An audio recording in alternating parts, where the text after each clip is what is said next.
क्या आपने कभी सोचा है कि कोई व्यक्ति आपका अपमान करे, सबके सामने आपको नीचा दिखाए और आप फिर भी मौन रहें, चुप रहें? क्या ये कमज़ोरी है या वो शक्ति है जिसे बहुत कम लोग समझ पाते हैं? आज की कथा महाभारत काल की है। एक ऐसी घटना जो शास्त्रों में और भगवान श्री कृष्ण के जीवन ग्रंथों में भी मिलती है, लेकिन श्री कृष्ण के चरित्र की एक ऐसी गहराई है जिसे आज की कथा प्रकट करती है। आज आप जानेंगे कैसे द्वारका की सभा में एक राजा ने श्री कृष्ण का सार्वजनिक रूप से अपमान किया और कैसे श्री कृष्ण ने बिना एक भी शब्द बोले उसे पराजित कर दिया। इस वीडियो को अंत तक देखिए, क्योंकि अंत में जो सीख मिलेगी वो शायद आपके जीवन की सबसे बड़ी समस्या का समाधान बन जाए। बात उस युग की है जब पृथ्वी पर धर्म और अधर्म के बीच संतुलन डगमगा रहा था, जब राजा अपने राज्य से अधिक अपने अहंकार की रक्षा करते थे। तब द्वारका की राजसभा में एक ऐसा दृश्य घटित हुआ जो आज तक भी लोगों के दिलों में बसता है। ये कथा युद्ध की नहीं है, ये कथा शास्त्रों की नहीं है, ये कथा उस मौन की है जो सबसे बड़ा उत्तर होता है। द्वारिका की सभा सजी थी। स्वर्ण स्तंभ, सुगंधित धूप, दीपों की पंक्तियां, ऋषि, राजा और योद्धा धर्म पर विचार करने हेतु एकत्रित हुए। श्री कृष्ण वहां सिंहासन पर नहीं थे, वह भूमि के समीप एक आसन जमाकर उस पर विराजमान थे, मानो वह दिखा रहे हों कि सत्ता ऊंचाई नहीं विनय है। कुछ राजाओं के मन में यह दृश्य खटक रहा था। उनकी आंखों में सम्मान नहीं, तुलना थी, भक्ति नहीं, ईर्ष्या थी। एक राजा उठा, उसकी वाणी में जैसे विष घुला हुआ हो।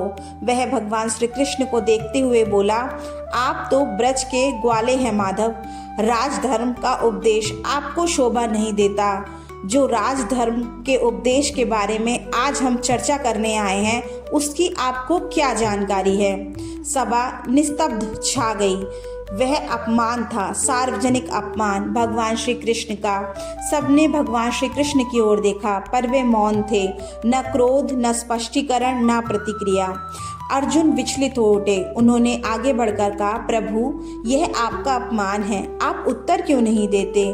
कृष्ण ने नेत्र उठाए, उनमें करुणा थी, आक्रोश नहीं।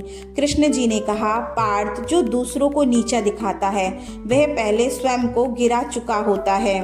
यदि मैं उत्तर देता तो उसके अहम को बल मिलता, यदि मैं मौन रहता हूँ तो उसको अहम स्वयं ही शिथिल हो जाता है।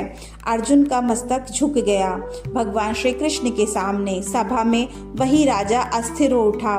उसकी वाणी अब उतनी तीव्र ना थी, क्योंकि जिसे उत्तर नहीं मिला वह स्वयं प्रश्न बन गया। वह शर्मिंदा हो गया और जाकर अपने सिंहासन पर बैठ गया। कृष्ण बोले, पार्थ, शस्त्र शत्रु को जीतते हैं, मौन अहम को जीतता है। जो शांत है वही स्थिर है, और जो स्थिर है वही धर्म में स्थित है। आज भी संसार वही है। राजा बदल गए हैं पर अहंकार नहीं बदला, सभा बदल गई है पर अपमान नहीं बदला। श्री कृष्ण आज भी वही कहते हैं, हर उकसावे का उत्तर मत दो, कुछ उत्तर मौन में ही पूर्ण हो जाते हैं। उस दिन द्वारिका की सभा में कोई युद्ध नहीं हुआ, पर एक अहंकार पराजित हुआ, और वही सच्ची विजय थी।